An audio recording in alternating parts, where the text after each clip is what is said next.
कैसे हो मेरे सारे भाई। स्टडी व्लॉग में आप लोगों का स्वागत है। कैसे हो मेरे सारे भाई। अभी भी थोड़ी सी तबीयत ख़राब है तो इसलिए घर पे ही पढ़ेंगे। 4 घंटा पढ़ूंगा अब और 4 घंटा पढ़ूंगा रात को। ठीक है भाई, करते हैं अपना स्टडी टारगेट शुरू।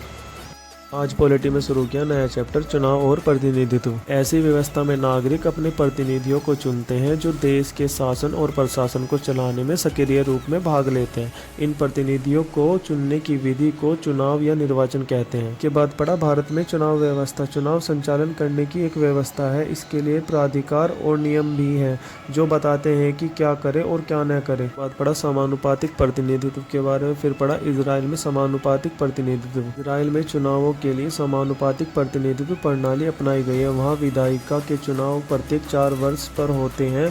प्रत्येक पार्टी अपने प्रत्याशियों की एक सूची जारी करती है। के बाद पढ़ा राज्यसभा के चुनावों में समानुपातिक प्रतिनिधित्व की प्रणाली। समानुपातिक प्रतिनिधित्व का एक तीसरा स्वरूप हमें भारत में राज्यसभा चुनावों में देखने को मिलता है। इसे एकल संक्रमणीय मत प्रणाली कहते हैं। हुआ मेरा पॉलिटिकल सेशन कंप्लीट, करते हैं हिस्ट्री शुरू। आज हिस्ट्री में शुरुआत करी कृषक विद्रोह से। कृषक विद्रोह के प्रमुख कारण कृषि पर भार में वृद्धि, तत्कालीन अंतर्राष्ट्रीय परिस्थितियों का प्रभाव, कृषक संगठनों का उदय आदि। आज पढ़ा 1857 ईस्वी से पूर्व के कृषक विद्रोह के बारे में, जैसे सन्यासी विद्रोह, रंगपुर का किसान विद्रोह, प्रथम मोपला विद्रोह। फिर पढ़ा मध्य कृषक विद्रोह के बारे में, जैसे नील विद्रोह, पबाना विद्रोह, दक्कन विद्रोह, पकाड़े विद्रोह, पंजाब कृषक आंदोलन आदि। बाद पढ़ा 20वीं सदी के कृषक आंदोलन, जैसे पाइक विद्रोह 1817, चंपारण सत्याग्रह बिहार में महात्मा गांधी द्वारा 1917 ईस्वी में, खेड़ा सत्याग्रह 1918 ईस्वी में, एका आंदोलन 1921 से 1922 ईस्वी में, वर्ली विद्रोह 1945 ईस्वी में पढ़ा संयुक्त प्रांत किसान आंदोलन। फिर इसके बाद पढ़ा मालाबार मालपो विद्रोह। यहाँ हुआ फिर मेरा हिस्ट्री का सेशन कंप्लीट। भाई 4 घंटे सुबह स्टडी कर ली थी और 4 घंटे करूँगा अब। करते हैं अपना आर्ट एंड कल्चर से शुरू।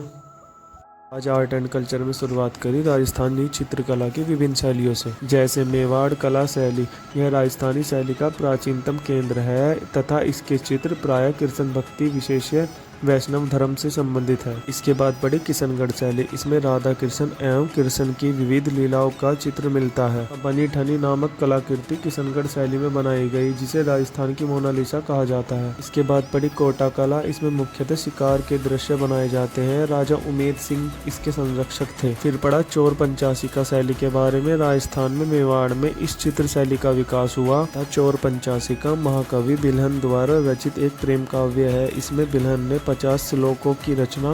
के बाद पढ़ा पहाड़ी चित्रकला शैली। फिर पढ़ा कांगड़ा चित्रकला शैली। लास्ट में पढ़ा बैसोली शैली के बारे में। यहाँ हुआ फिर मेरा आर्ट एंड कल्चर का सेशन कंप्लीट।